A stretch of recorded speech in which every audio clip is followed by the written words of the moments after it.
Bueno, ahora sí, me da gusto que se hayan unido más de ustedes y comenzamos con la clase del día de hoy. En la clase anterior hablamos de la apendicitis aguda, sus indicaciones terapéuticas y la técnica quirúrgica, teniendo en cuenta la preparación preoperatoria, así como también los cuidados postoperatorios y las posibles complicaciones. El día de hoy, aquí les comparto la pantalla, estaremos hablando de un tema también bastante frecuente. A partir de ahí podemos considerarlo importante y se trata de la litiasis vesicular. Así como la apendicitis aguda, esta es una patología bastante prevalente a nivel mundial y tiene unas características particulares dependiendo de la región, de la zona, y su tratamiento varía dependiendo del estadio y el curso de esta enfermedad. Pero antes de hablar del tratamiento en sí, recordemos parte de su anatomía y patología. La vesícula biliar, sabemos, es una formación sacular que mide generalmente de 8 a 10 centímetros de diámetro y puede albergar normalmente entre 50 y 60 cc de volumen. Sin embargo, se ha visto que una vesícula complicada con una colecistitis aguda puede llegar a albergar entre 200 y 300 ml de bilis en su interior. La vesícula recoge en forma pasiva la bilis secretada por el hígado y su función primordial, es concentrar la bilis mediante la absorción activa de agua, favoreciendo que esta bilis sea más espesa y que se excrete cuando lleguen los alimentos grasos al duodeno a través de las señales bioquímicas que se van presentando por la liberación de ciertas hormonas. Básicamente, la vesícula que dijimos tiene forma de saco, se divide en 4 áreas o 4 secciones que serían el fundus o fondo, el cuerpo, que es la porción más grande, digamos, el infundíbulo y el cuello vesicular, que se continúa posteriormente ya con la vía biliar a través del conducto cístico. Cabe de mencionar que la arteria cística es la encargada de su irrigación, que en un 80% de los casos esta es rama de la arteria hepática derecha y un 20% restante puede ser rama de la arteria hepática común, entre otras. Hablando ya de los cálculos en la vesícula, debemos tener en cuenta esta lista de factores que se agrupan dentro de las denominadas 4 Fs. Todos estos factores son los que van a predisponer principalmente a la aparición de piedras en la vesícula. Y 4 Fs por sus siglas en inglés de Fat, Forty, Female y Fertile. Obesidad, mujer de 40 años y edad fértil en general. En todos estos, la obesidad tiene en forma intrínseca sus factores proinflamatorios y la edad y el sexo femenino relacionados con las hormonas en la etapa fértil son factores predisponentes, como decimos, para el desarrollo de esta patología. Esto explica por qué durante años las personas, mujeres en general, permanecen sanas y cuando se embarazan empiezan con problemas en la vesícula debido justamente a las alteraciones o cambios, mejor dicho, hormonales que experimentan en gran medida en esa fase. Una vez instaurada la litiasis vesicular o piedras en la vesícula, para recordar, ya lo habrán visto en otras aulas, en otras clases, pero no está de más mencionar que la litiasis vesicular en sí puede ser asintomática o también puede presentar síntomas. Y cuando presenta síntomas, puede presentarse en una forma no complicada o en una forma ya complicada. Existen diferentes criterios para operar o no a un paciente. Por regla general, todos los pacientes que presenten litiasis vesicular sintomática se operan. El tiempo en que se realice esta operación varía dependiendo de la complicación o no de esta patología, pero siempre la litiasis vesicular requiere un tratamiento cuando es sintomática. Hablamos de una litiasis vesicular sintomática no complicada cuando las personas experimentan cólicos biliares. Esta es el ejemplo típico de una litiasis vesicular sintomática. Paciente que experimenta un dolor abdominal tipo cólico, más marcado a nivel de hipocondrio derecho, eventualmente con irradiación al hombro o a la espalda, y que se presenta por lo general posterior a la ingesta copiosa de alimentos.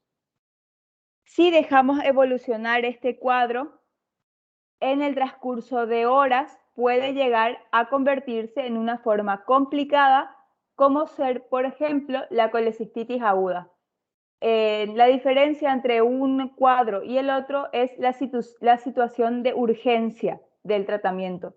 Mientras un cólico biliar se puede tratar en forma programada, es decir, es una cirugía electiva y programada, la colecistitis aguda es una cirugía de urgencia. Entonces, en resumen, las litiasis vesicular sintomáticas como cólico biliar o colecistitis aguda siempre se operan. En cuanto a la litiasis vesicular asintomática, existen ciertas excepciones y las mencionaremos a continuación. El tratamiento entonces de la colecistitis aguda es siempre quirúrgico. Lo recomendable es que la cirugía se lleve a cabo dentro de las primeras horas tras el inicio de este cuadro. Sin embargo, en ocasiones existe la necesidad de instaurar un tratamiento médico en un principio y retrasar un poco el tratamiento quirúrgico, que puede tomar de 8 a 12 semanas, y esta conducta quirúrgica está justificada en aquellos pacientes en los que el diagnóstico de colecistitis aguda se efectúa varios días después del inicio del cuadro y ante la existencia de un importante plastrón local o en pacientes con un elevado riesgo. Esta conducta terapéutica de hacer primero el tratamiento quirúrgico y diferir el tratamiento, de hacer primero el tratamiento médico y diferir el tratamiento quirúrgico, se acompaña de un 20% de reincidencia del cuadro durante el periodo de espera. Es decir, la colecistitis aguda, quedamos en que el tratamiento es siempre quirúrgico. Cuanto antes se opere el paciente, mejor. Y decíamos que en ciertas situaciones especiales se puede realizar en un principio un tratamiento médico con un tratamiento quirúrgico definitivo en forma diferida, pero que en estos casos debemos informar al paciente y ser conscientes de que un 20% de ellos puede volver a presentar síntomas en ese periodo de espera.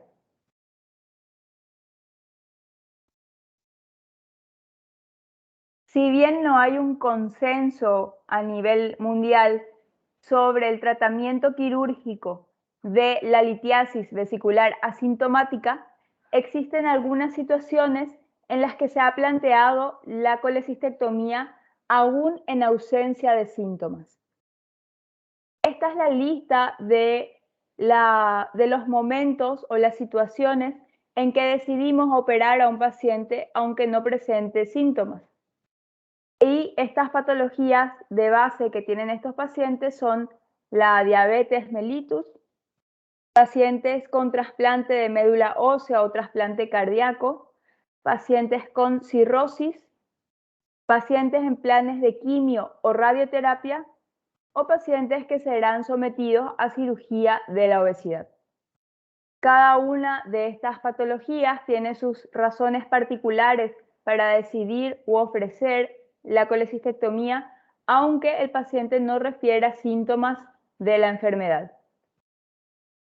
Cabe destacar en este punto que cuando hacemos un interrogatorio dirigido, generalmente los pacientes en quienes hacemos un hallazgo casual de litiasis vesicular terminan confesando que en algún momento sí tuvieron síntomas.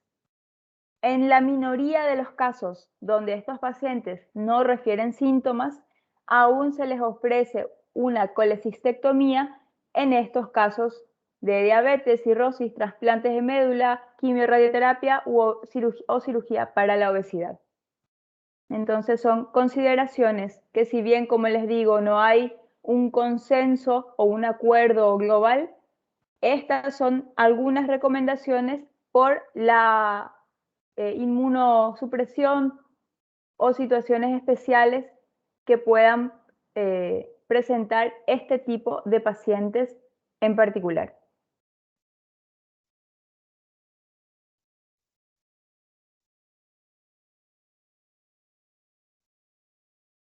Cuando hacemos la diferencia entre un cólico biliar o una colecistitis aguda, podemos utilizar los criterios de Tokio como una guía para hacer el diagnóstico de colecistitis aguda.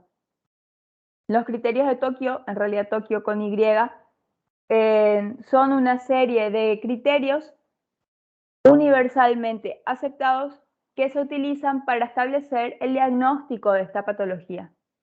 Y se dividen en tres categorías: A, B o C. La categoría A nos habla de signos de inflamación local, la categoría B nos habla de signos de inflamación sistémica y la categoría C nos habla de hallazgos por imágenes de colecistitis aguda. Dentro de los signos de inflamación local podemos encontrar el signo de Murphy, podemos encontrar una masa o dolor o defensa a nivel de hipocondrio derecho. Todos estos son signos locales que se logran identificar a través de maniobras semiológicas. Recordamos que el signo de Murphy consiste en la palpación profunda a nivel del hipocondrio derecho cuando pedimos a la paciente que realice una inspiración profunda. Entonces nosotros avanzamos en la palpación hacia la vesícula biliar, que desciende junto con el hígado durante la inspiración, y al palpar nuestros dedos la vesícula, el paciente corta en forma abrupta la respiración por el dolor que genera la palpación de esta vesícula inflamada. Esa entonces es la maniobra de Murphy, que nos da un signo de Murphy positivo en caso de colecistitis aguda. En cuanto a los signos de inflamación sistémica, tenemos la fiebre, que sabemos se considera una temperatura igual o mayor a 38 grados centígrados. Tenemos también una PCR elevada o un recuento de glóbulos blancos elevados. Cualquiera de la presencia de estos tres signos nos da a sospechar una inflamación sistémica. Y por último, los hallazgos imagenológicos característicos de una colecistitis aguda. ¿Cuáles son estos hallazgos? Generalmente el ecografista o imagenólogo describe una vesícula biliar distendida con paredes engrosadas de más de 4 milímetros de espesor, con cálculos en su interior y específicamente un cálculo enclavado a nivel del bacinete o infundíbulo vesicular que no se mueve con los cambios de posición. Es decir, el ecografista realiza este estudio en el paciente en decúbito supino, ve que el cálculo está ahí trancado o enclavado en el infundíbulo vesicular, solicita al paciente que gire y se coloque en decúbito lateral, y de todas formas esta piedra no cambia de posición. Entonces estamos ante el diagnóstico ecográfico de una colecistitis aguda. Sumando la presencia de estos signos entre sí, podemos tener un diagnóstico de sospecha ante la presencia de un signo de la lista A más un signo de la lista B. Y si a esto le sumamos una o más características radiológicas del grupo C, entonces estamos ante el diagnóstico definitivo de una colecistitis aguda. Una vez hecho el diagnóstico de colecistitis aguda, también gracias a las guías de Tokio podemos establecer qué tan grave es este cuadro de colecistitis. Y otra vez se divide en 3 niveles o 3 grados de severidad o gravedad. Y son el grado 1, grado 2 o grado 3.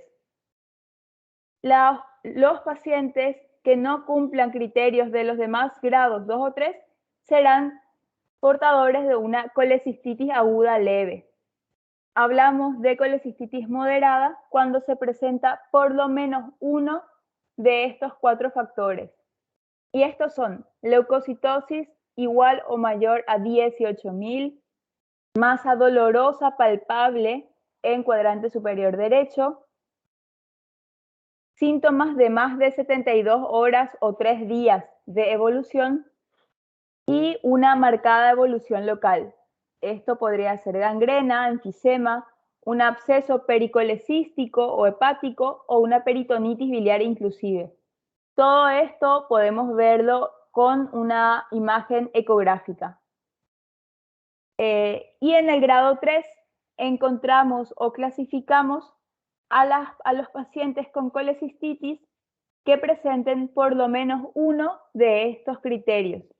Todos los criterios son relativos a órganos o aparatos o sistemas y que presenten disfunción en estos aparatos. Por ejemplo, si el paciente presenta hipotensión con requerimiento de vasopresores, si presentar alteraciones del estado de conciencia, como ser que está somnoliento o está obnubilado, si presenta una disfunción respiratoria, evaluable por la fracción inspirada de oxígeno o una presión arterial de O2 deficiente. Si el paciente presenta oliguria o una creatinina sérica mayor a 2, estaríamos pensando en una disfunción renal.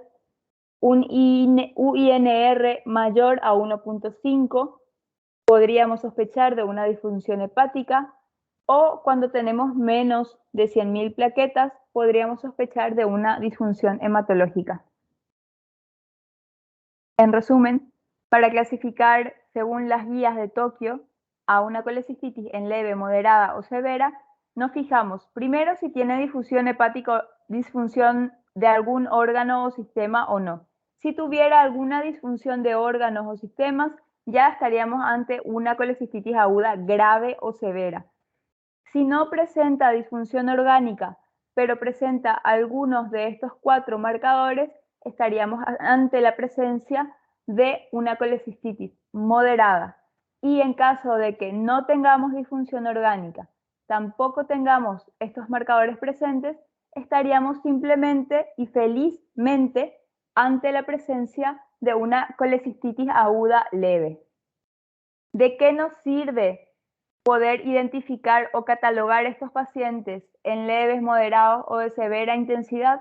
Nos sirve para establecer el tratamiento quirúrgico.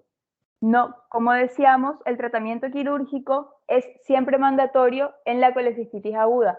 Sin embargo, de acuerdo a su severidad, este se puede o se debe realizar en forma inmediata o se puede decidir hacer un tratamiento médico de entrada y diferir la colecistectomía para ese paciente. En caso de los pacientes con una colecistitis aguda grado 1 o colecistitis aguda leve, lo indicado es realizar una colecistectomía preferentemente por vía laparoscópica en forma temprana, es decir, dentro de las primeras 72 horas del inicio del cuadro. Siempre dijimos que cuanto antes se haga el diagnóstico, antes se puede operar este paciente y menor es el riesgo de que presente complicaciones postoperatorias en general. Cuando el paciente presenta una colecistitis aguda moderada, que decíamos podía tener más de 18.000 blancos o una masa palpable o más de 72 horas de síntomas, etc. Entonces, cuando es moderada, también, al igual que en las leves, se sugiere una colecistectomía temprana dentro de las 72 horas de inicio del cuadro o diagnóstico del mismo. Si evidenciamos que hay una inflamación local severa, ya sea por presencia de una masa o un plastrón a nivel vesicular, en esos casos se sugiere realizar un drenaje vesicular. Recordemos que la colecistectomía consiste en la extracción de la vesícula. Si por condiciones locales desfavorables esto no fuera posible, se indica un gesto mínimo que consiste en drenar la vesícula. Más adelante veremos cómo. Y si estuviéramos ante un paciente con una colecistitis aguda severa o de grado 3, esto requiere un manejo urgente de la disfunción orgánica del paciente. Es decir, si necesita vasopresores, si necesita resucitación hidrosalina, todo lo que sea necesario para que ese paciente tenga una hemodinamia estable. Cuando ya estabilizamos al paciente o durante este proceso, debemos proceder a realizar por lo menos un drenaje vesicular en forma urgente. Drenar la vesícula nos va a evitar pasar de un estado severo a un shock séptico y nos va a dar tiempo para que el paciente se recupere y posteriormente, en forma electiva, realizar la colecistectomía cuando este paciente ya esté más estable con disminución de la inflamación local y sistémica. Esta colecistectomía electiva se realizará en el curso de las 6 a 8 semanas siguientes al drenaje vesicular que realizamos en forma urgente. Esto es indispensable. El drenaje vesicular urgente es lo que nos va a permitir salvar al paciente y que haya un paciente que podamos operar en las siguientes 6 semanas. Entonces, paciente con colecistitis aguda leve se opera en las primeras 72 horas.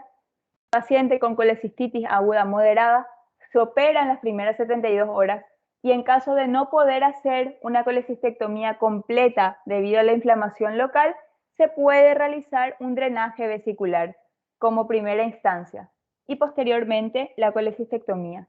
Y si estamos ante la presencia de un paciente con disfunción orgánica, es decir, una colecistitis aguda grave o severa, entonces nos enfocaremos primeramente en el manejo urgente de esa disfunción orgánica en particular y ofreceremos al paciente un drenaje vesicular urgente para que luego, cuando el paciente ya esté con hemodinamia normal y fuera de los riesgos de sepsis, entonces realizaremos una colecistectomía electiva en el transcurso de las siguientes 6 semanas o a partir de las siguientes 6 semanas.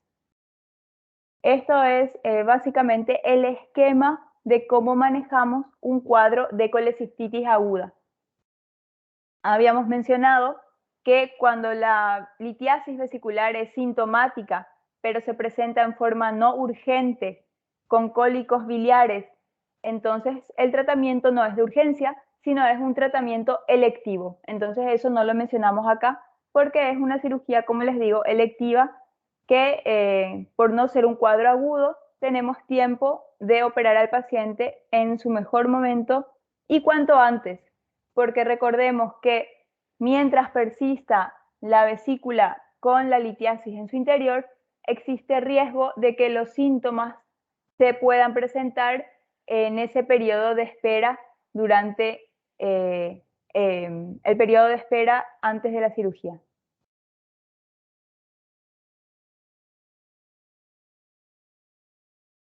Hablando del tratamiento de la litiasis vesicular sintomática o colecistitis aguda, debemos tener en claro que la colecistectomía laparoscópica es el estándar de oro para el manejo de la litiasis vesicular.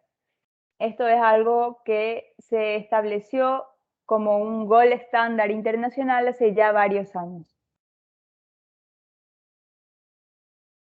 Y unos puntos clave a tener en cuenta: las indicaciones más frecuentes de la colecistectomía laparoscópica son la enfermedad litiásica vesicular sintomática, como dijimos, y sus complicaciones como la colecistitis aguda, la pancreatitis biliar y la coledocolitiasis.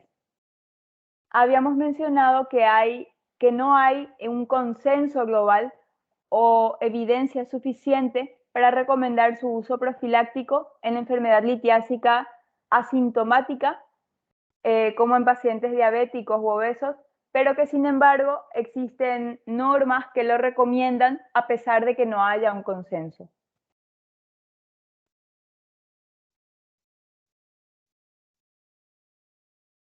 Antes de entender y describir la técnica quirúrgica, vale la pena mencionar un poco sus antecedentes a lo largo de la historia. La colecistectomía por vía laparoscópica es en la actualidad una de las cirugías más realizadas en todo el mundo. Y como dato podemos mencionar que se realizan más de 600.000 colecistectomías al año en Estados Unidos, siendo la gran mayoría por vía videolaparoscópica. La primer colecistectomía asistida por laparoscopía fue realizada en Alemania por el doctor Mugeumyuk en el año 1985. A pesar del rechazo inicial de la técnica para aquel entonces nueva, el procedimiento fue adquiriendo gran aceptación en la comunidad médica mundial debido a los grandes beneficios que hoy en día están bien reconocidos y establecidos. Estos beneficios son el menor dolor postoperatorio, el inicio temprano de la dieta, menor íleo postoperatorio, una estancia hospitalaria corta y una reincorporación rápida a las actividades cotidianas del paciente, además de que es evidentemente más estética esta cirugía o esta vía de abordaje. Hoy en día los beneficios son tan evidentes que incluso ensayos clínicos controlados serían fútiles para comprobar su papel como estándar de oro. La mayor cantidad o la mayoría de estos beneficios se debe a que hay una menor manipulación de los órganos dentro de la cavidad y un menor trauma tisular a nivel de la pared abdominal.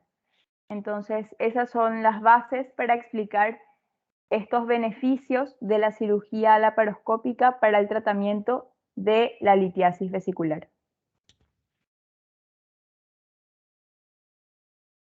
Antes de entrar a operar al paciente, como en toda cirugía, debemos hacer una preparación preoperatoria. Ya lo habíamos visto en la clase anterior, pero vale la pena repetir esto para un cuadro de colecistitis aguda que habíamos establecido. Es un cuadro de urgencia quirúrgica que requiere una atención lo más pronta posible. Una vez hecho el diagnóstico mediante los criterios clínicos, laboratoriales e imagenológicos que habíamos realizado gracias a la guía de Tokio, entonces debemos proceder de la siguiente manera. Lo primero es instalar una vía venosa periférica para poder medicar al paciente y a la vez realizar o iniciar una hidratación parenteral con el fin de restablecer el equilibrio hidroelectrolítico. Recordamos que parte de los síntomas de una colecistitis aguda son los vómitos, así como también la fiebre. Ambos, tanto los vómitos como la fiebre, producen un aumento de la pérdida hídrica o la pérdida insensible en el caso de la fiebre de los líquidos del cuerpo. Entonces, de esta manera ayudamos a restablecer la normalidad o el equilibrio hidroelectrolítico. También, como es un cuadro de urgencia y la cirugía no será una cirugía limpia, pues estaremos abordando la vía biliar. Entonces, administraremos en forma profiláctica antibióticos por esta vía endovenosa. Generalmente los antibióticos como amoxicilina clavulánico, ampicilina sulbactam, son de amplio espectro y cubren los gérmenes que frecuentemente están presentes, digamos, en esta patología. Cubren E. coli, cubren Klebsiella, cubren los enterococos, que son los gérmenes más comunes, digamos, del tracto biliodigestivo. En caso que el paciente fuera alérgico a los betalactámicos, podemos siempre recurrir al popular ciprofloxacino con metronidazol u otras opciones que tengamos disponibles en nuestros hospitales. Evidentemente, la analgesia es parte fundamental del manejo inicial de esta patología, porque generalmente es el dolor el motivo de consulta principal y lo hacemos en forma escalonada.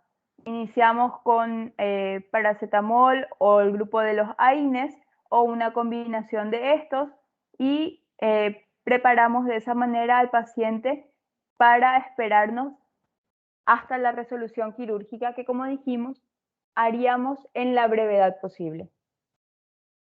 Un dato también importante y que no debemos olvidar es realizar el consentimiento informado en forma verbal y por escrito del procedimiento que vamos a realizar al paciente. La mayoría de los hospitales ya tienen un formato preelaborado. Para los procedimientos quirúrgicos mayores en general, sin embargo, es ideal que tengamos a mano un documento de consentimiento informado específico o individualizado para cada patología, donde podamos describir los riesgos de ser sometidos a este procedimiento. Mejor aún si tuviéramos los porcentajes y una vez que tenemos esto, entonces explicarle al paciente si tuviera dudas con alguna terminología o algo más de este documento. La firma de esto es indispensable para poder iniciar un proceso lo más seguro posible. Hasta aquí me gustaría tomarnos una pausa porque posteriormente empezaremos a detallar todo el procedimiento y la técnica quirúrgica de la cirugía laparoscópica para el tratamiento de la vesícula biliar. Entonces nos tomamos 5 minutos para asentar estas ideas, estos recuerdos de la fisiopatología y el diagnóstico para adentrarnos ya específicamente al control o la técnica operatoria de la colecistitis aguda.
Ok, seguimos con la clase.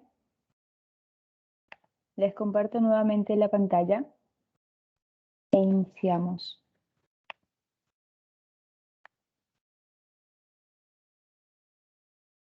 A partir de la técnica quirúrgica, entonces vamos a estar mencionando algunos aspectos técnicos, no tanto a profundidad, pero sí para que podamos todos tener una idea básica de los pasos que debemos seguir cuando estemos ante este procedimiento, ya sea ayudando, observando o en algún futuro para ustedes ya realizándolos.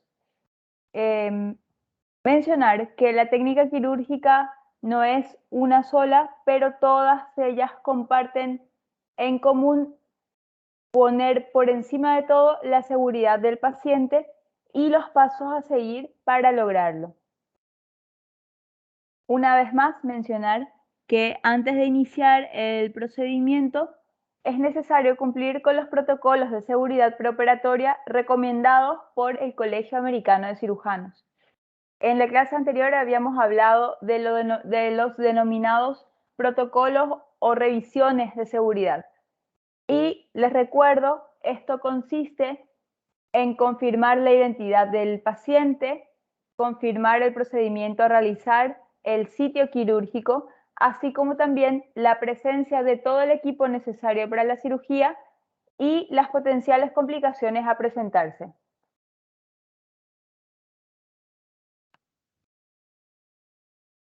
Inicialmente, como la técnica fue descrita tanto en América como en Europa, cada médico de su región pudo imprimir en la técnica su sello particular. Ambas formas de abordar al paciente están hoy en día aceptadas en forma internacional e incluso se usan en forma indistinta. La elección va a depender de la formación del cirujano y de la manera en que éste se sienta más cómodo para operar. En la técnica conocida como americana, el paciente se coloca en decúbito supino o decúbito dorsal, asegurando los miembros inferiores al nivel de la mesa quirúrgica, ya sea con un cinturón o con soportes para los pies, y el equipo quirúrgico, es decir, cirujano, asistente, instrumentador, se colocan al costado del paciente. Sin embargo, en la técnica europea o francesa, el paciente se coloca también en decúbito dorsal o supino, pero en este caso las piernas se colocan en forma abierta, también con los soportes o cinturones necesarios para que éstas queden aseguradas a la mesa quirúrgica. Y el cirujano en este caso trabaja en medio de las piernas del paciente y los ayudantes o instrumentadores se colocan a los lados. Lo mismo con mayor aumento, la posición francesa, entonces el cirujano aquí entre las piernas del paciente y los ayudantes a sus costados. Mientras que en la posición americana el paciente está también en decúbito supino con las piernas cerradas en este caso, entonces tanto el cirujano como sus ayudantes estarán parados al lado del paciente para realizar el procedimiento. Una visión más de lo mismo a modo de tener claro, se utiliza en la posición francesa, entonces las piernas abiertas, el cirujano en medio de las piernas. Importante, idealmente, contar con varios monitores para que cada miembro del equipo quirúrgico esté cómodo. El cirujano tendrá siempre frente a él unos monitores para no estar girando la cabeza, no estar contorsionándose en medio del paciente y trabajar lo más cómodo posible. Idealmente, tanto el cirujano como los ayudantes tendrán estos monitores enfrente de cada uno para evitar molestarse entre sí y trabajar lo más cómodos posible. Eso es parte de la base de un tratamiento quirúrgico exitoso. Al igual que en otras patologías, cuando hablamos de un procedimiento endoscópico o laparoscópico para colecistectomía, hablamos primero del neumoperitoneo, que consiste en meter gas dentro de la cavidad peritoneal del paciente, ya sea a través de la punción con agujas de Veres o técnica cerrada, o a través de una técnica de Jason, que es la técnica abierta, donde con una incisión a nivel umbilical o supraumbilical abrimos la piel, el celular subcutáneo y la aponeurosis para introducir directamente un trocar de punta roma o redonda y a través de él meter el gas. Se conecta aquí, la manguera del gas se insufla o mete gas dentro del abdomen del paciente. En el caso de la aguja de Veres lo hacemos a través de este conector también con la manguera de gas. Una vez que metimos gas al abdomen del paciente, entonces bajo visión directa se colocan los demás puertos de trabajo. Habitualmente se emplean 4 puertos de trabajo, pero también puede realizarse el procedimiento con 3 e incluso con un solo puerto. La colecistectomía tiene los mismos principios de la técnica abierta, lo que varía es el instrumental y la energía utilizada. Finalmente, tras la colecistectomía se retirará la pieza y los trócares bajo la visión directa de la cámara y se procederá al cierre de las incisiones. Cuando hablamos de los principios de la colecistectomía laparoscópica, nos referimos a esto. Los principios básicos de una colecistectomía son una adecuada exposición, primero, de la región subhepática derecha. Sabemos que la vesícula biliar está adosada a la cara inferior del hígado, por ende su adecuada exposición es primordial para el inicio de la cirugía. Una vez identificada la vesícula biliar, debemos también identificar las estructuras anatómicas y disecar el conocido triángulo de Calot. Lo recordarán de anatomía y si no, de todas formas lo recordaremos a continuación, pero la disección del triángulo de Calot básicamente consiste en poder disecar la arteria y conductos císticos que tienen como borde medial del triángulo al conducto hepático. Se debe realizar correctamente el control y la sección tanto del conducto cístico como de la arteria cística y finalmente la colecistectomía, que es desprender la vesícula biliar del lecho vesicular en la cara inferior del hígado. Entonces, tener siempre una adecuada exposición del sitio de trabajo, identificar y disecar posteriormente las estructuras anatómicas para poder ligarlas o cliparlas y seccionarlas antes de terminar la colecistectomía en sí.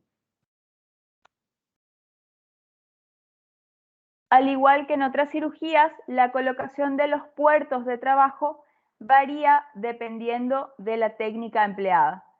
Este es un ejemplo de la técnica americana, donde la cámara se coloca aquí a nivel del puerto umbilical a través de un trocar generalmente de 10 milímetros. En epigastrio se coloca el otro puerto de trabajo, línea media clavicular se coloca el siguiente para la pinza y en la línea axilar anterior se coloca el último para la tracción con otro instrumental.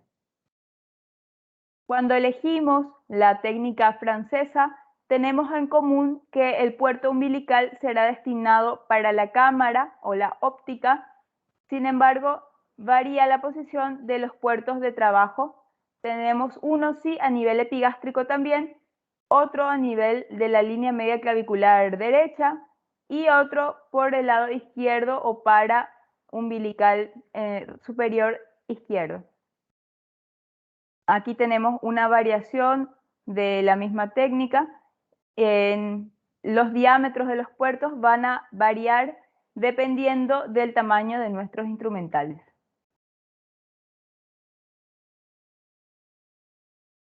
Al inicio de la cirugía, cuando ya metimos el aire, es decir, ya hicimos el neumoperitoneo y tenemos un espacio suficiente para poder trabajar.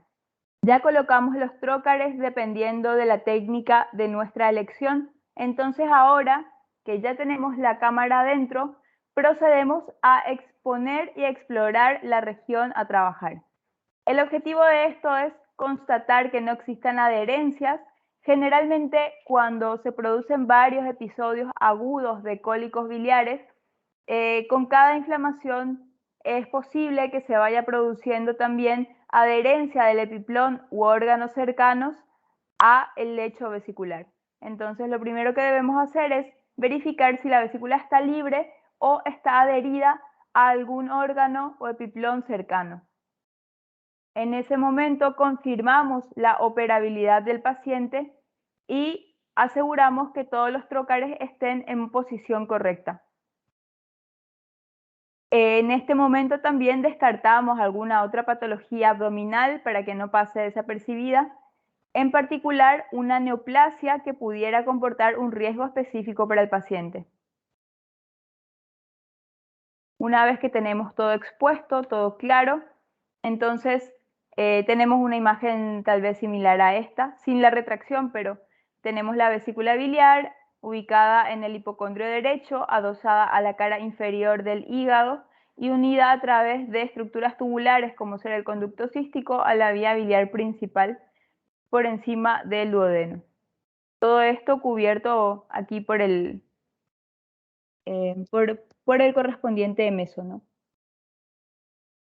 Entonces, habiendo identificado la anatomía locorregional, procedemos a iniciar finalmente la técnica quirúrgica.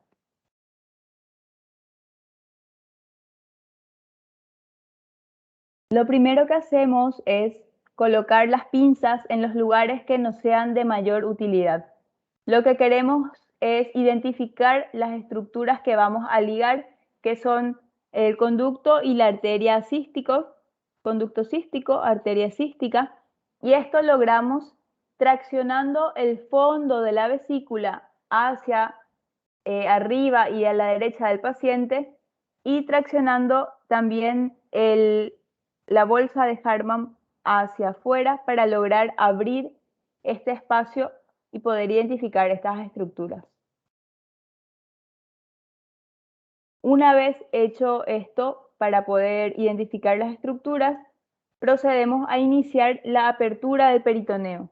Vimos que estas estructuras están cubiertas por peritoneo y un poco más o menos tejido graso dependiendo del paciente, y haremos esta apertura del peritoneo a nivel de la unión o donde creemos que está la unión de la vesícula con el conducto cístico. Siempre lo hacemos hacia arriba, lejos de la vía biliar principal.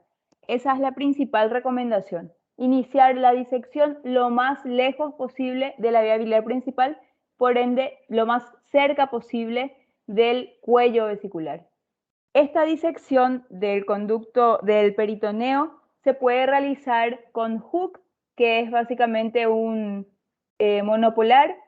Se puede hacer con elementos fríos, también como una tijera o alguna pinza curva, como el ser la pinza de Maryland. Aquí vemos la imagen similar a la anterior, con las pinzas igual posicionadas para abrir el triángulo de Calot y entonces poder disecar los elementos. Lo que tenemos que disecar e identificar son el conducto cístico por un lado y la arteria cística por el otro. Como vimos, podemos utilizar una gran variedad de instrumentos. El triángulo de Calot lo tenemos aquí dentro del triángulo hepatocístico.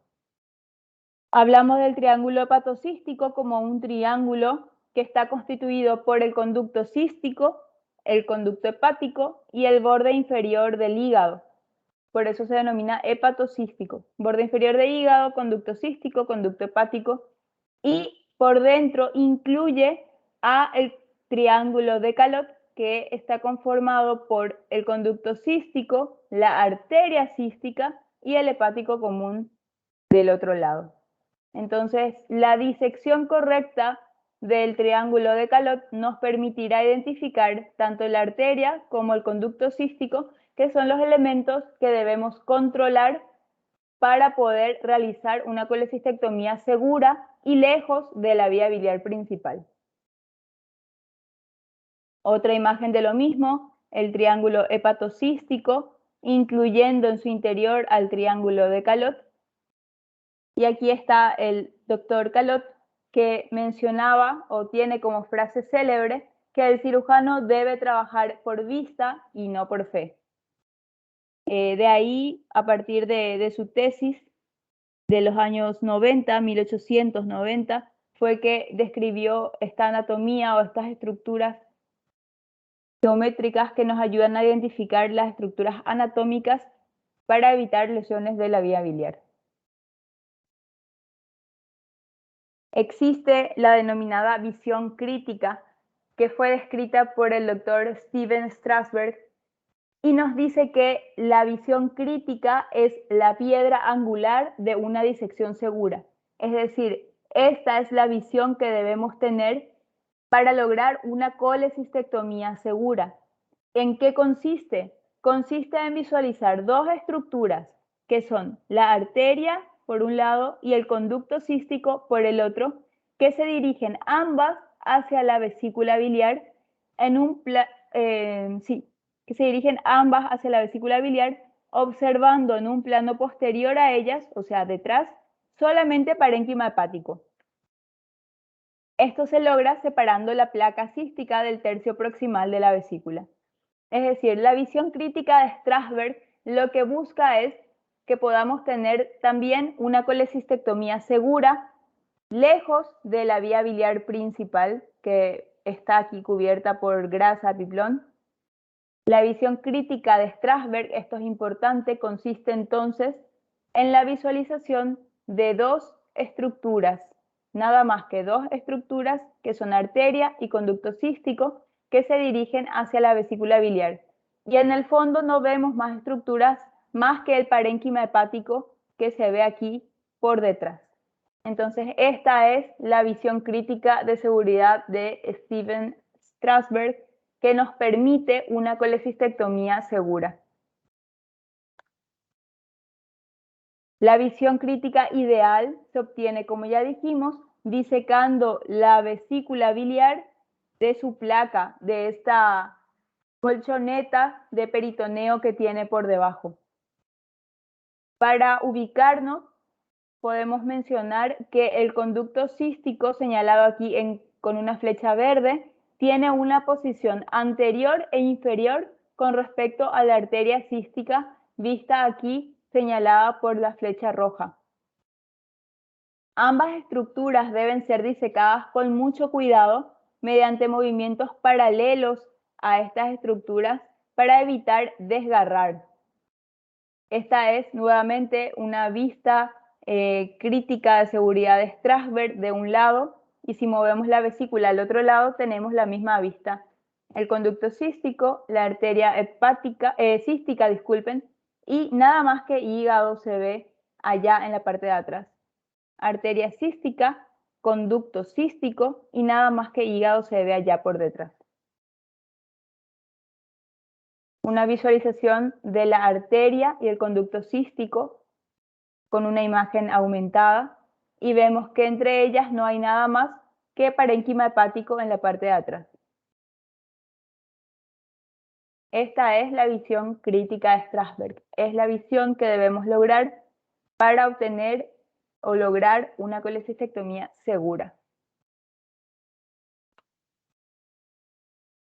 Una vez que tenemos esta visión, que logramos esta vista o visión crítica de Strasberg o de seguridad, recién ahí logramos clipar o ligar las estructuras. Tanto el conducto como la arteria císticos se van a clipar o ligar cerca de la vesícula, en unión de la vesícula con el conducto cístico. Como decíamos, estos pueden ser ligados ya sea con nudos intra o extracorpóreos o con clips, que son estos metálicos que se ven acá. Los clips son básicamente como unas grapas que utilizamos para engrapar los papeles, pero estos son estériles y de uso en humanos. Generalmente se realizan a partir del titanio. Podemos hacerlo entonces con clips o podemos meter un hilo y ligar estas estructuras como lo haríamos generalmente en una colecistectomía abierta. y debemos hacerlo lo más cerca posible a la vesícula, ¿ven? Aquí está la vesícula, aquí empieza el cístico, aquí hacemos nuestra ligadura o clipado. Otra vez lo mismo, clipado del conducto cístico. Tenemos que hacer un control proximal y distal del mismo. Entonces, clipamos aquí en la unión con la vesícula biliar y volvemos a clipar un poquito más abajo porque este clip de abajo es el que queda, este de arriba es el que sale. Por eso muchas veces hacemos un doble clipado aquí cerca, más distal, digamos, y uno solo cerca de la vesícula y cortaremos aquí en el medio posteriormente. Se ve aquí lo mismo, como hablábamos entonces, un clip o una ligadura con la unión con la vesícula, esto sale. Más abajo, 2 clips o 2 ligaduras, esto es lo que va a quedar dentro del abdomen del paciente.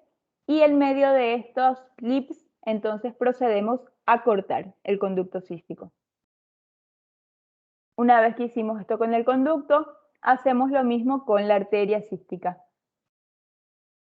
Vemos aquí clips en la arteria y otros clips en su unión o entrada a la vesícula biliar. Esto se puede obviar, o sea, los clips de aquí abajo siempre se quedan. El clip de la arteria cística hacia arriba se puede evitar si la arteria es de un calibre muy finito, entonces la podemos simplemente cauterizar. Pero lo demás sí, doble clipadura aquí en lo que va a quedar dentro del abdomen del paciente.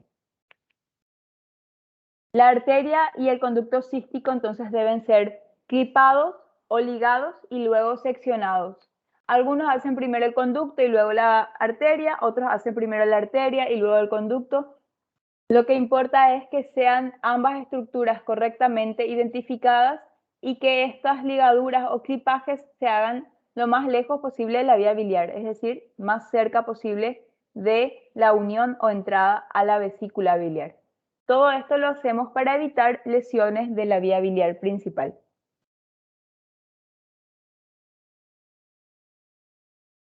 Una vez que tenemos aseguradas las estructuras, es decir, aquí vemos el conducto cístico clipado, aquí vemos a su lado por detrás la arteria cística clipada y aquí vemos lo que correspondería a sus otros extremos del conducto y de la arteria unidos a la pieza quirúrgica o vesícula biliar. Entonces, cuando ya tenemos el pedículo controlado, clipado, seccionado, ahí entonces procedemos a la colecistectomía en sí, que vamos a lograr despegando o desperitonizando la vesícula del lecho hepático a este nivel.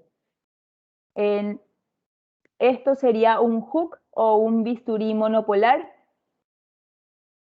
que está seccionando todo el peritoneo de este lado de la vesícula para seguir luego por el otro lado y finalmente despegar o disecar la parte posterior.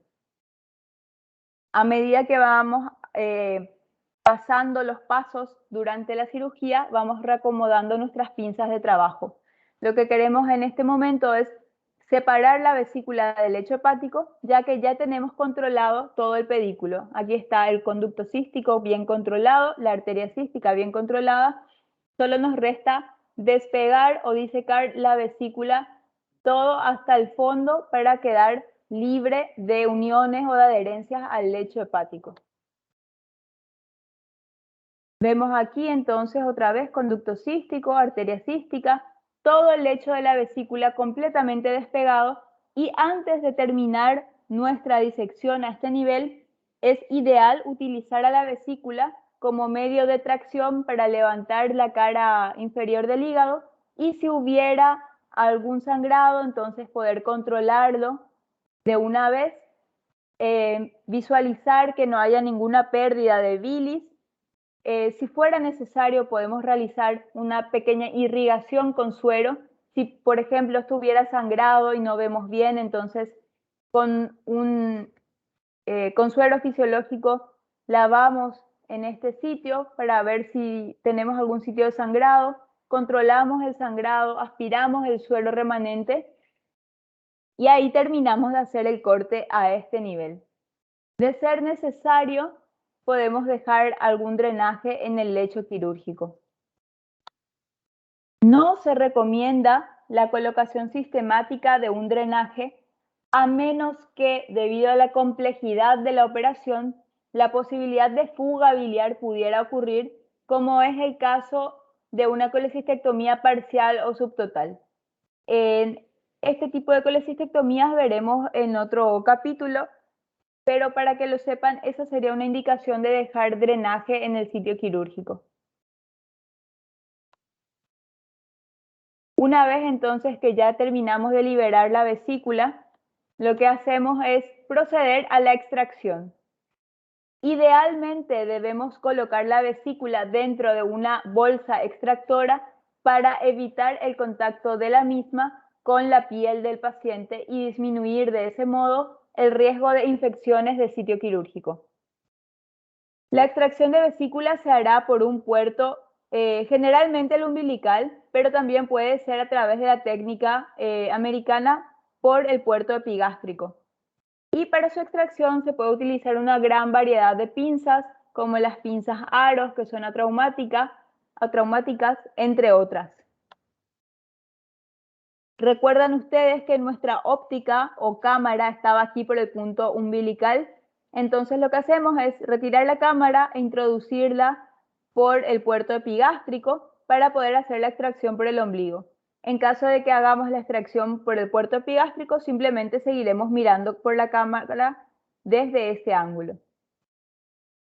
Ven aquí en este bosquejo tenemos entonces la cámara ahora aquí desde el puerto epigástrico y la extracción de la vesícula por el puerto umbilical.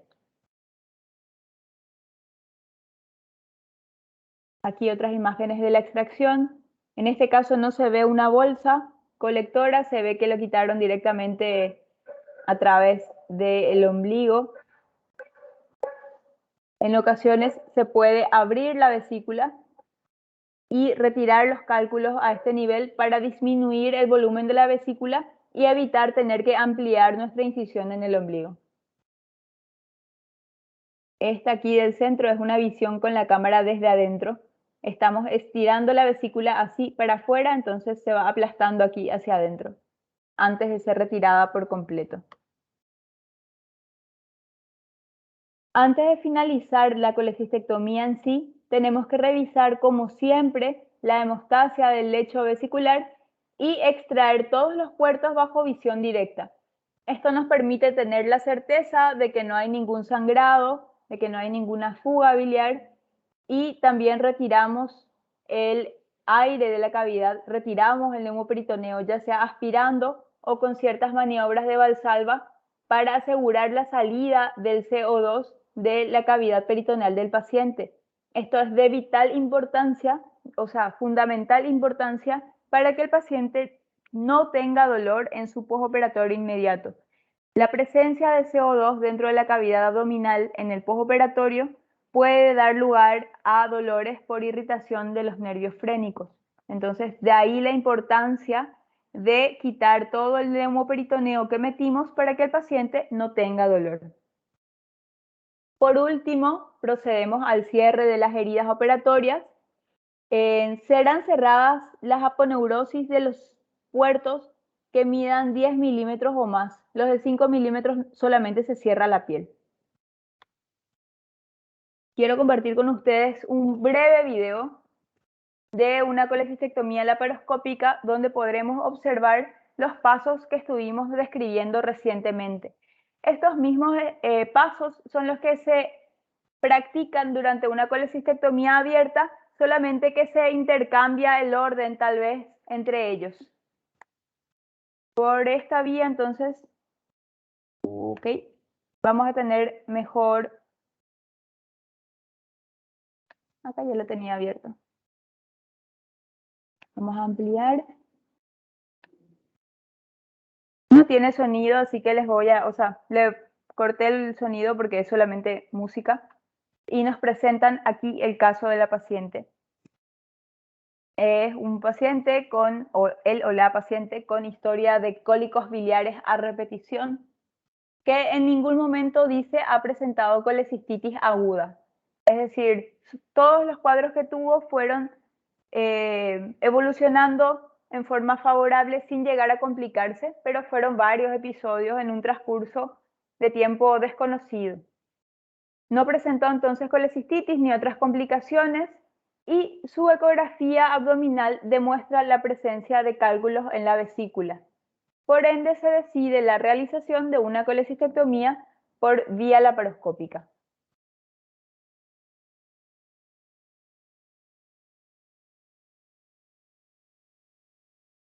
Vemos aquí que el cirujano eligió para este caso la posición americana. Aquí la introducción de los trócares o puertos de trabajo. Estos pueden ser metálicos como también plásticos. Y inician aquí, una vez ya localizado el hipocondrio derecho, el hígado, la vesícula biliar, levantamos la vesícula. Esta es la mano del ayudante y aquí el cirujano nota que, como dijimos, durante la fase de exploración debemos ver que no hay adherencias. En este caso sí hay adherencias. Esto se puede deber a los cuadros de cólicos que el paciente presentó en varias oportunidades y la inflamación presentada durante estos cuadros fue generando este tipo de adherencias, en este caso al epiplom. Procedemos entonces a la liberación de estas adherencias para posteriormente disecar nuestro triángulo de Calot.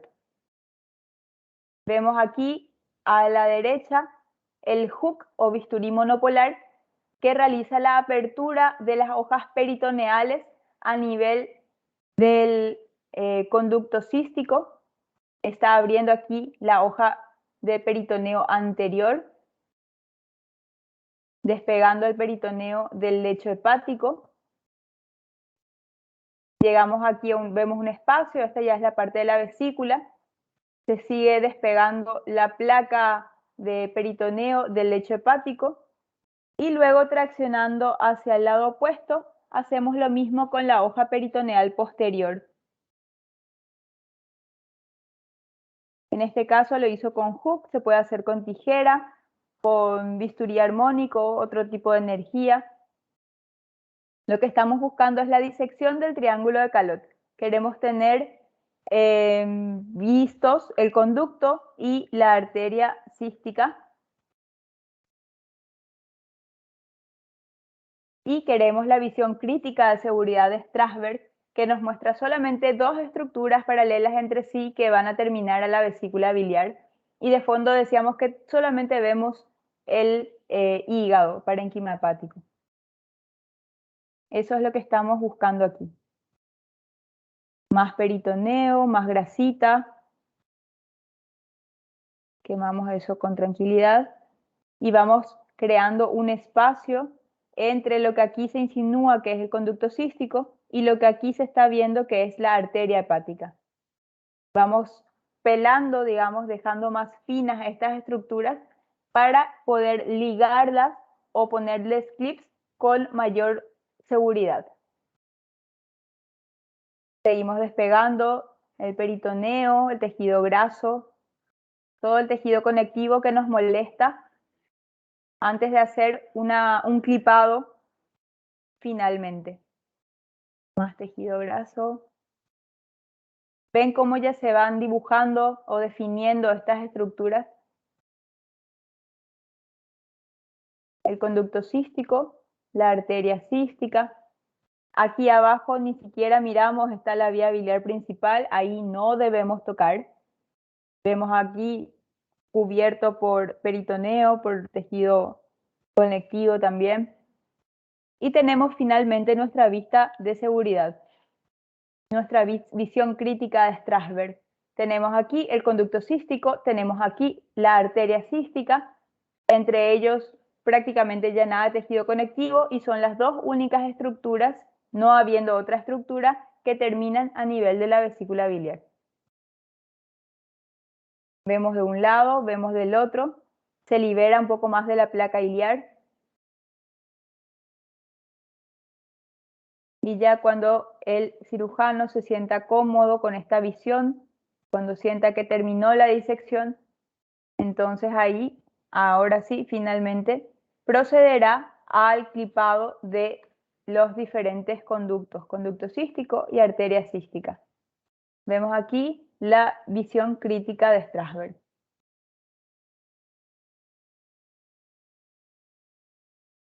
Procedemos ahora al control del conducto cístico mediante un clipado y posteriormente lo mismo con la arteria cística. Habíamos dicho que tenemos un doble clipado distal y un solo clip proximal lo más cerca posible de la unión con la vesícula. Lo mismo ahora entonces con la arteria cística. Y procedemos a cortar, en este caso primero el conducto cístico, tenemos por delante. Posteriormente haremos lo mismo con la arteria cística. Esto en este momento se hizo con tijera fría, se puede hacer también con electrocauterio, que es este instrumental. Vemos entonces ya controlados los elementos del pedículo, de la vesícula, ya están controlados el conducto cístico, la arteria cística, entonces solamente nos queda separar el peritoneo para dejar libre la vesícula por su cara anterior, por su cara inferior y posterior.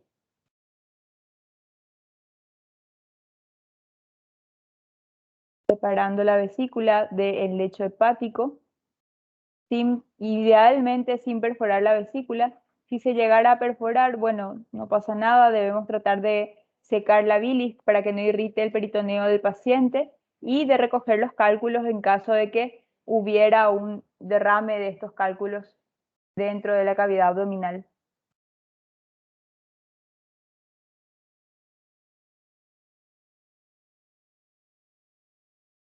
Un poco más.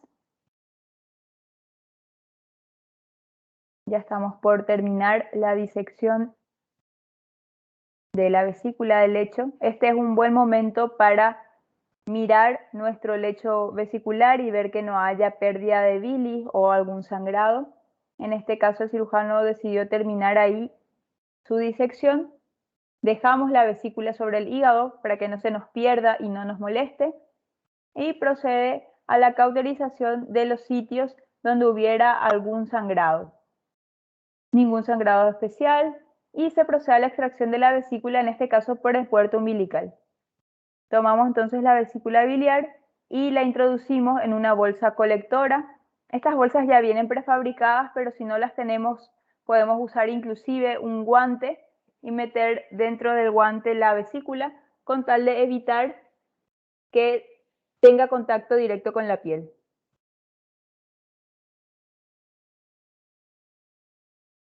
Se seca entonces, vemos que no hay pérdidas hemáticas, que no hay pérdida de bilis, está todo seco. Se ve aquí el conducto cístico perfectamente clipado, sin pérdidas. Se ve aquí la arteria cística correctamente clipada, sin sangrado. Entonces estamos tranquilos y procedemos a retirar los trócares o puertos de trabajo, como dijimos, bajo visión directa. Lo hacemos así para ver que no haya ningún sangrado.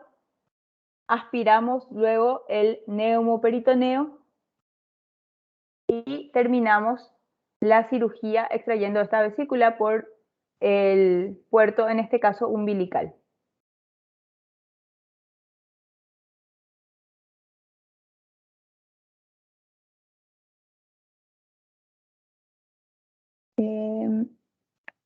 Nos subimos un poquito para arriba. En este punto me dicen ustedes si tomamos una pausa o se sienten bien como para seguir. Falta muy poquito para terminar. Me dicen ustedes, por favor usen el micrófono porque no estoy viendo el chat. Pode seguir, doutor. Tá tudo bem. Ok, muchas gracias. Seguimos entonces. Solamente queda hablar un poquitito de las complicaciones que se pudieran presentar tras una colecistectomía laparoscópica. Son las mismas que podemos encontrar cuando hacemos una colecistectomía por vía abierta.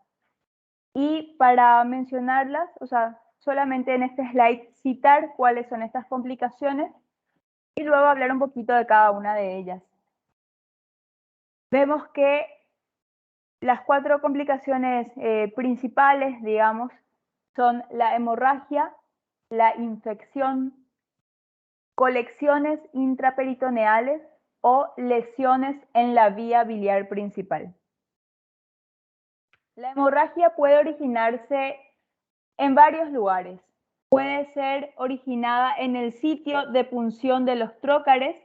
Vimos recién cómo al retirar los trócares no sangraba nada, pero en algunos momentos o en algunas ocasiones puede sangrar un poco el músculo o pudimos rasgar algún vaso epigástrico, entonces debemos controlar eso para cauterizar antes de terminar la cirugía.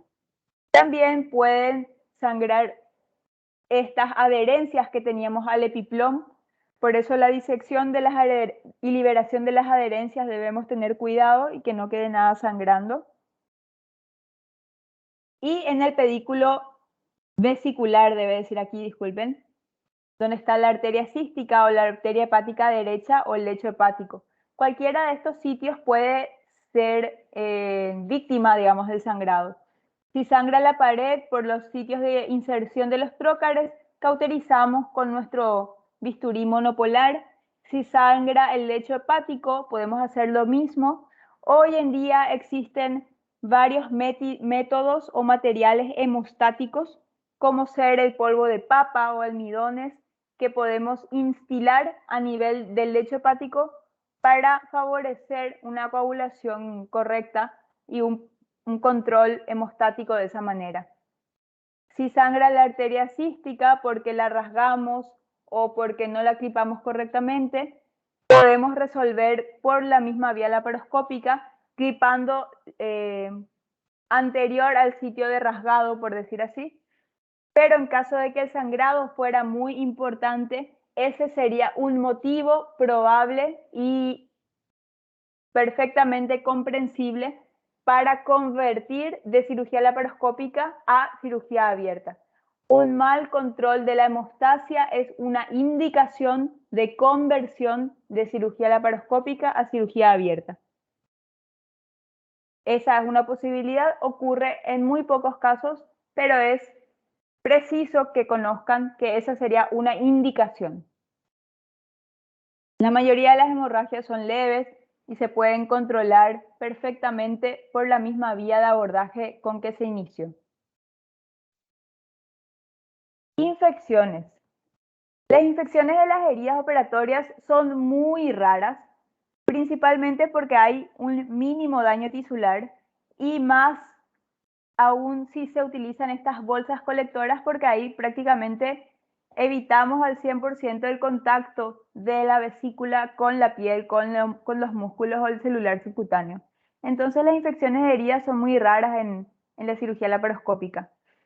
Cuando existen cálculos perdidos, digamos, por decir, perforamos la vesícula en forma inadvertida y se derraman unos calculitos allí, lo ideal es sacar todos los cálculos dentro de la misma bolsa colectora, porque si llegaran a quedar, podrían llegar a causar abscesos tardíos. Pero fíjense, esto ocurre en un 0.3% de las veces apenas. Es muy raro que esto ocurra, pero cuando ocurre, bueno, saber que puede ser debido a esto. Colecciones intraperitoneales. Vemos aquí una tomografía en un corte coronal donde se observa una colección de características líquidas bien delimitada a nivel del lecho hepático, seguramente una tomografía de control en un paciente con cierta sintomatología. Las colecciones intraperitoneales tienen importancia en las colecciones biliares, o sea, probablemente esto sea bilis. A estas colecciones llamamos bilomas porque están compuestas por bilis. Estas pueden ser manifestadas también en forma de fístula biliar externa a través de un drenaje subhepático. Habíamos dicho hace rato que en ciertos casos que dejamos un drenaje, este drenaje nos sirve justamente para dirigir la fístula y evitar que se produzcan este tipo de colecciones. ¿Por qué? Porque así la bilis sale a través de ese camino que implica el drenaje que dejamos en el lecho, sale por el drenaje y no se acumula en cavidad. A esa salida de bilis por el drenaje, entonces llamamos fístula biliar externa a través del drenaje. ¿Qué importancia tienen estas colecciones de bilis? Estas colecciones de bilis tienen importancia porque debemos entender por qué se produjeron. Pueden ser el resultado de una lesión de la vía biliar principal, lo cual sería muy grave.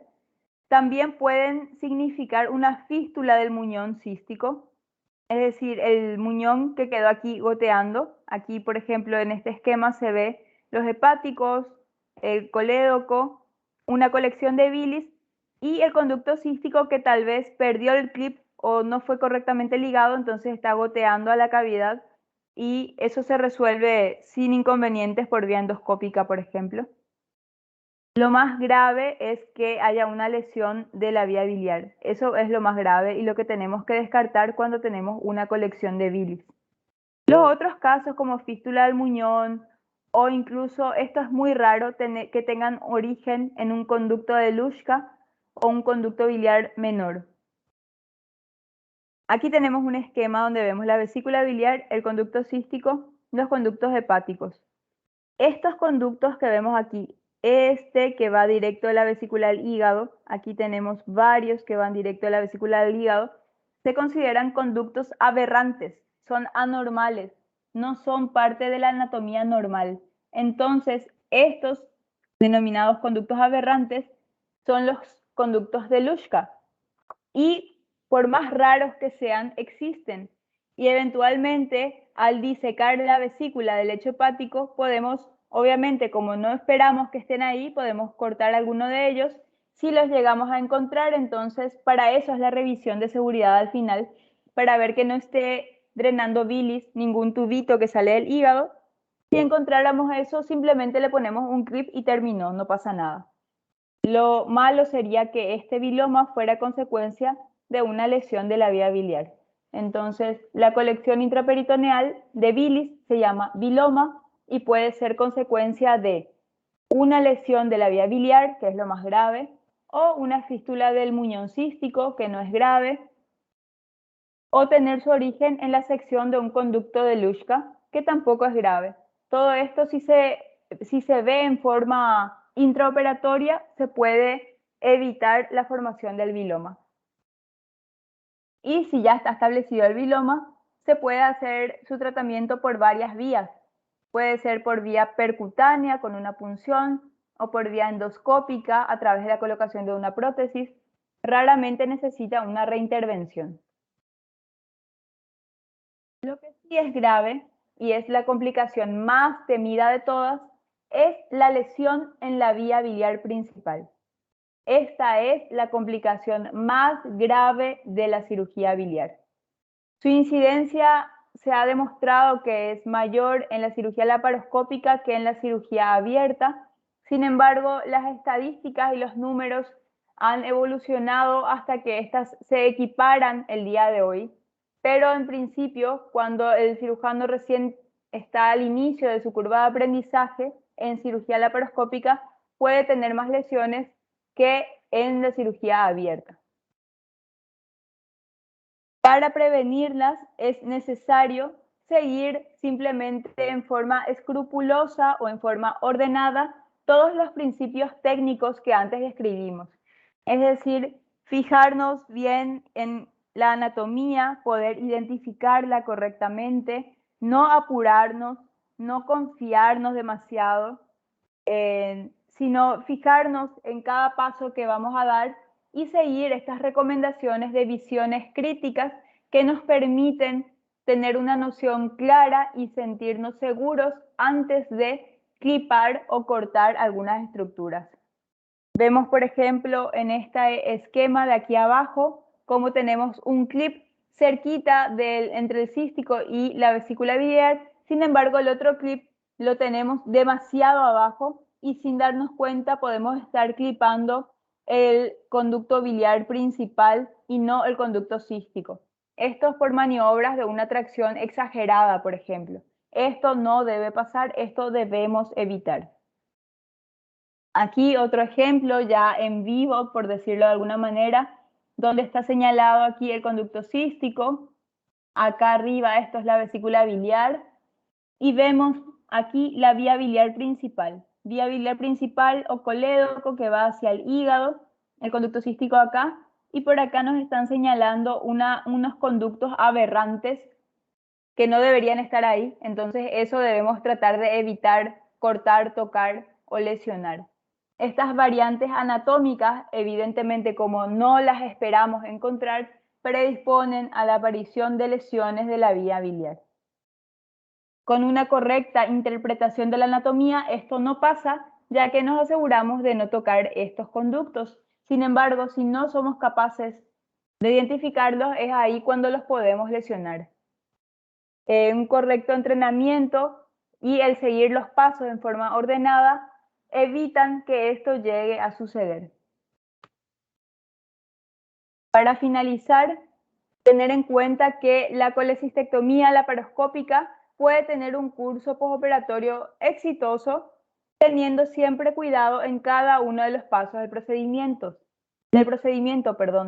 El saltarse pasos o la sobreconfianza durante la intervención, querer hacerlo rápido porque creemos que ya nos lo sabemos todas.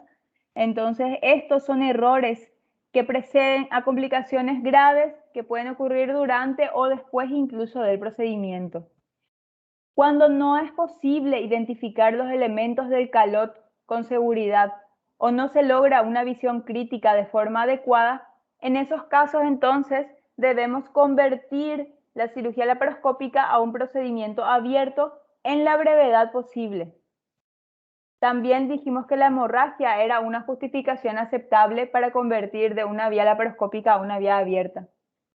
Estas situaciones de hemorragia incontrolable o mala identificación de la anatomía son situaciones que deben detectarse dentro de la primera hora de haber comenzado la intervención y no quedarnos tercos de terminar este procedimiento por vía laparoscópica si ya en el transcurso de una hora no fuimos capaces de identificar correctamente la anatomía o de parar un sangrado que nos está dificultando esta disección o pasos claves del procedimiento.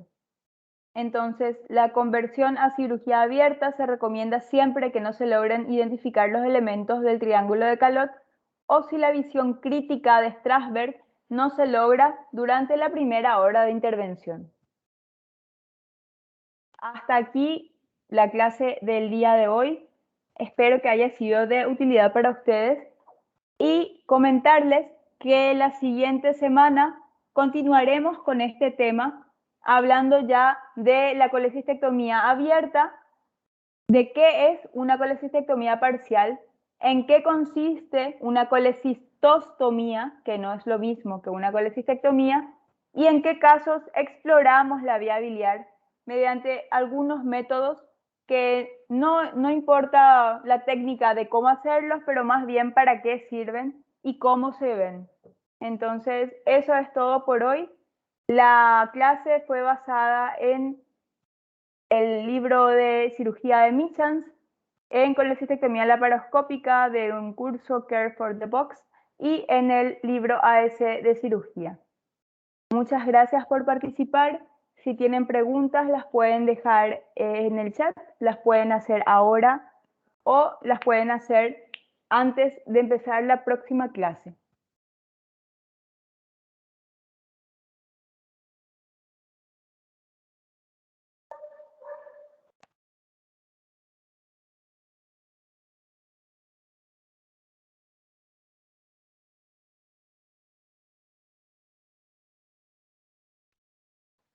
Ok, no veo preguntas, no escucho preguntas, así que muy buenas tardes y hasta la próxima semana.